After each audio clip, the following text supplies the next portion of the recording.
जिहोवास witnesses दल एवं seventh day Adventist दलर लोक मैंने जीशु ख्रीष्ट को से माने माइकेल द आर्क एंजेल बोली विश्वास करती। जीशु ख्रीष्ट को से माने प्रधान दूत मिखाइल सहित तुलना करती एवं कहती जे जीशु ख्रीष्ट होउछंती मिखाइल सही प्रधान दूत। जिहोवास विटनेसेस माने जीशु ख्रीष्ट को एक सृष्ट जीव बोली विश्वास करती। गोटे क्रिएटेड बीइंग बोली प्रथम क्रिएट होइथिबा एक जीव बोली विश्वास करती एवं सही क्रिएटेड बीइंग जीसस क्राइस्ट जीशु ख्रीष्ट को प्रधान दूत मिखाइल बोली कही थांती। एवं सेवेन्थ डे एडवेंटिस्टर लोक माने से माने जीशु ख्रीष्ट को क्रिएटेड बीइंग बोली तो कहती नहीं, किंतु जीशु ख्रीष्टंकर एंजेलिक नेचर सबू एक दूत भली स्वभाव सबू रही अछि बोली जीशु ख्रीष्ट को सेमाने प्रधान दूत मिखाइल बोली तुलना करि थांती। आसंतु बाइबल रू आमे माने देखिबा जे वास्तव रे जीशु ख्रीष्ट से मिखाइल दूत अटंती कि। जदि आम माने शॉर्ट आंसर चाहिबा संक्षिप्त भावे कहबा को गले जीशु ख्रीष्ट बाइबल अनुसार से मिखाइल नुहंती, प्रधान दूत मिखाइल नुहंती।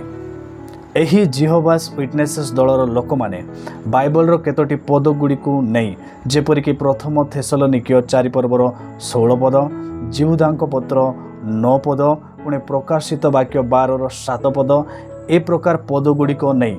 से माने जीशु ख्रीष्ट को माइकेल द आर्क एंजेल बा प्रधान दूत मिखाइल बोली कही थांती, किंतु वास्तव रे पवित्र धर्मशास्त्रर यही सब पद गुड़िक जीशु ख्रीष्ट को माइकेल द आर्क एंजेल बोली कहे कि। आसंतु आम्भे माने देखिबा जिहुदांक पत्र 9 पदरे लेखा जाए, किंतु प्रधान दूत मिखाइल मशांक सब विषय रे शयतान सहित बादानुवाद करिबा समय रे निंदा करी ताहार विचार करने को साहसी होई नथिले, केवल एतिकी कहिले प्रभु तुमको धमक दियंतु। एही पदरे आम्भे माने जे प्रकार देखिबा को पाओ, एठारे प्रधान दूत मिखाइल पुणी शैतान मध्यरे बादानुवाद आम्भे माने देखिबा को पाई थाओ एवं मशांकर सब विषय रे शैतान सहित एही मिखाइल दूतर बादानुवाद चली अछि। एवं एही समय रे मिखाइल से निजे साहस न करी से भय करी से शैतान को धमक देउ नाहंती, से बरं प्रभु को ईश्वर को से निवेदन करुअछंती शैतान को धमक देवा निमंते। यार अर्थ कौन? जीशु ख्रीष्टंकर जदि आमे माने सेवा कार्य देखिबा, से जेतेबेले एही जगत रे थिले से कौनसी शैतान को केबे मध्य भय करी नथिले। से जेतेबेले शैतान द्वारा परीक्षित होउथिले सही समय रे आमे माने जदि बाइबल रे देखिबा माथ्यू 4 पर्व रे से शैतान को तांको सम्मुखरु से दूर करिथिले, से धमक दे तोड़ी देइथिले। जीशु ख्रीष्ट जेहेतु से स्वयं ईश्वर थिले, मनुष्य शरीर रे थिले, किंतु तांको ठारे ईश्वरत्व वास करुथिला, तेणु करी से कौनसी दूत नुहंती जे से शैतान को भय करिवे, से बरं शैतान को तांको सम्मुखरु धमक दे तोड़ी देउ थिले। यह आम्भे माने बाइबल रे देखिबा को पाई थाओ। जीशु ख्रीष्ट होउछंती से राजा मानकर राजा एवं प्रभु मानकर प्रभु, जाकि प्रकाशित वाक्य 19 पर्व लिखा जाए। माथ्यू 28 पर्वर 18 पदर लिखा जाए, प्रभु जीशु ख्रीष्ट से स्वर्गर एवं पृथ्वीर अधिकारी अटंती। प्रियर लोक माने जीशु ख्रीष्ट माइकेल द आर्क एंजेल नुहंती, जीशु ख्रीष्ट सही प्रधान दूत मिखाइल नुहंती।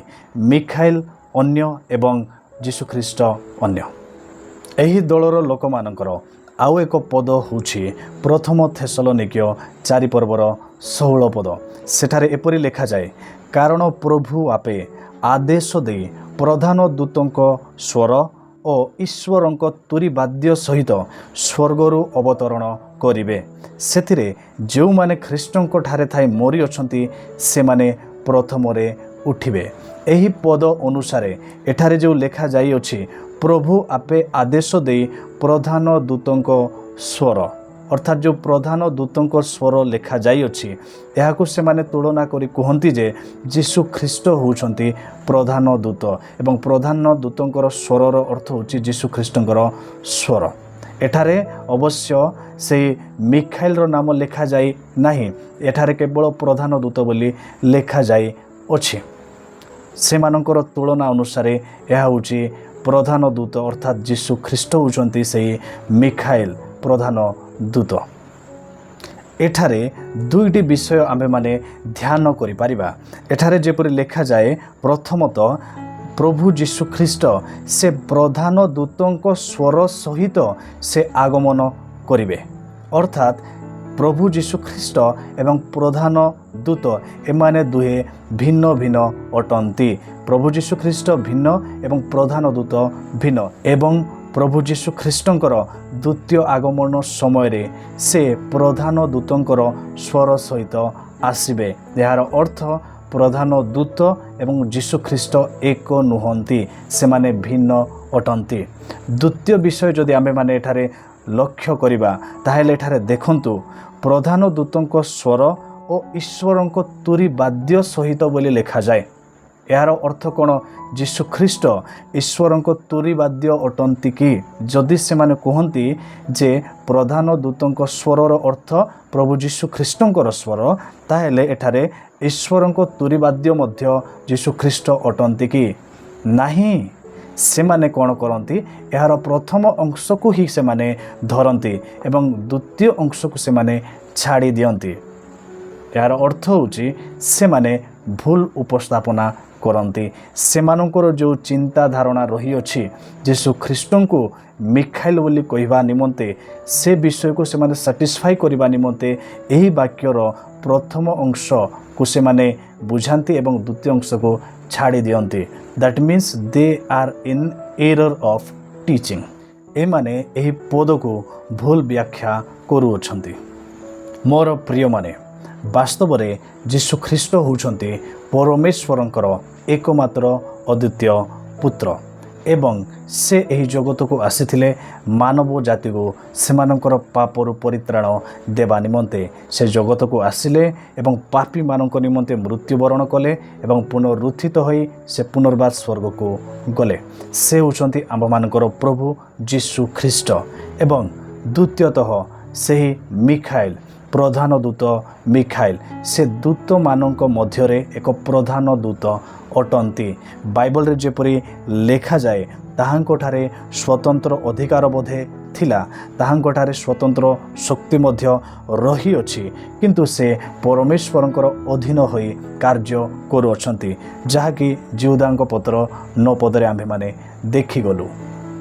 एवं एही मिखाइल प्रधान दूत विषय रे बाइबल रे 5 थर लेखा जाइए। केवल 5 थर यही प्रधान दूत मिखाइल विषय बाइबल पद प्रकाश करे, जेपरिक दानिएल पुस्तक 10 पर्वर 13 पद, 10 पर्वर 21 पद, 12 पर्वर 1 पद, पुणी जिहुदांक पत्र 9 पद जहाँ आमे माने पढ़ीगलु, पुणी प्रकाशित वाक्य 12 पर्वर 7 पद। एसबु पद गुड़िक यही मिखाइल जे प्रधान दूत तांको विषय लेखा जाए अछि। मोर कहबार अर्थ होची जीशु ख्रीष्ट एवं एही प्रधान दूत मिखाइल ए दुहे भिन्न भिन्न अटंती, ए दुहे एक नुहंती।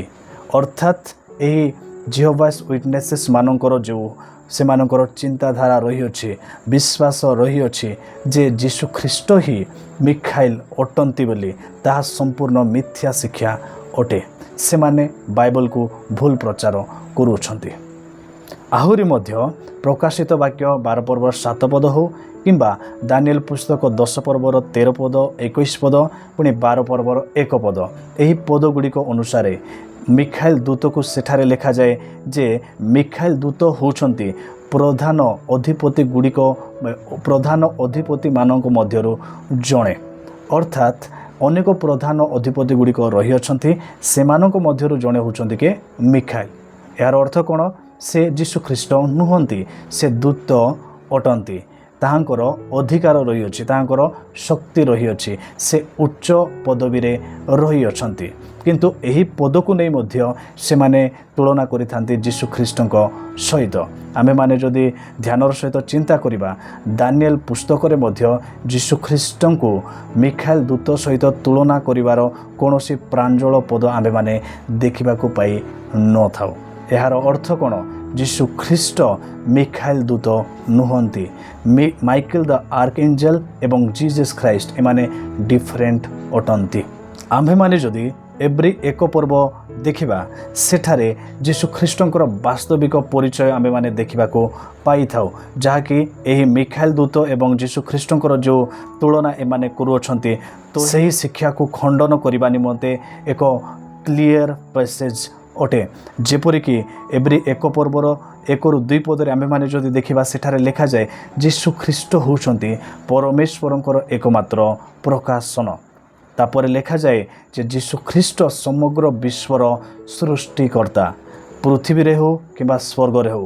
କଲୋସ୍ୟ 1 ପର୍ବର 16 ପଦରେ ମଧ୍ୟ ଲେଖାଯାଏ ଯେ ଯୀଶୁ ଖ୍ରୀଷ୍ଟ ହେଉଛନ୍ତି ସମଗ୍ର ବିଶ୍ୱର ସୃଷ୍ଟିକର୍ତ୍ତା ଏବଂ ସମସ୍ତ ବିଷୟ ସେ ଧାରଣ କରନ୍ତି।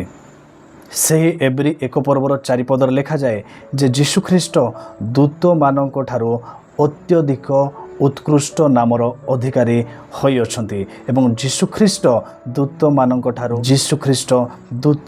ଠାରୁ ଅତ୍ୟଧିକ ମହାନ।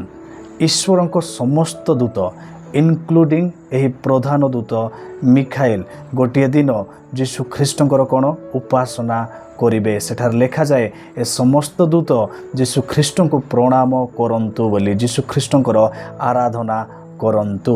1 ପର୍ବର 6 ପଦରେ ଲେଖାଯାଏ।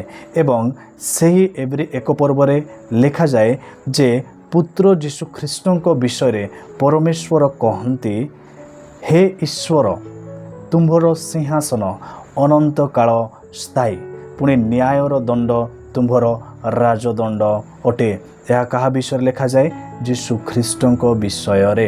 ଆମମାନେ ଦେଖିଗଲୁ ଯେ ପ୍ରତ୍ୟେକ ଦୂତ ଯୀଶୁ ଖ୍ରୀଷ୍ଟଙ୍କର ଉପାସନା କରିବେ, ଯୀଶୁ ଖ୍ରୀଷ୍ଟଙ୍କୁ ପ୍ରଣାମ କରିବେ ଏବଂ ପରମେଶ୍ୱର ଯୀଶୁ ଖ୍ରୀଷ୍ଟଙ୍କୁ କ'ଣ କହୁଅଛନ୍ତି?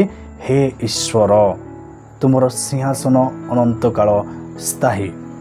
ଏହି ପର୍ବରୁ ଆମମାନେ ପ୍ରାଞ୍ଜଳ ଭାବେ ବୁଝିପାରୁଅଛୁ ଯେ ଯୀଶୁ ଖ୍ରୀଷ୍ଟ କେବେ ମଧ୍ୟ ପ୍ରଧାନ ଦୂତ ମିଖାଏଲ ନୁହନ୍ତି।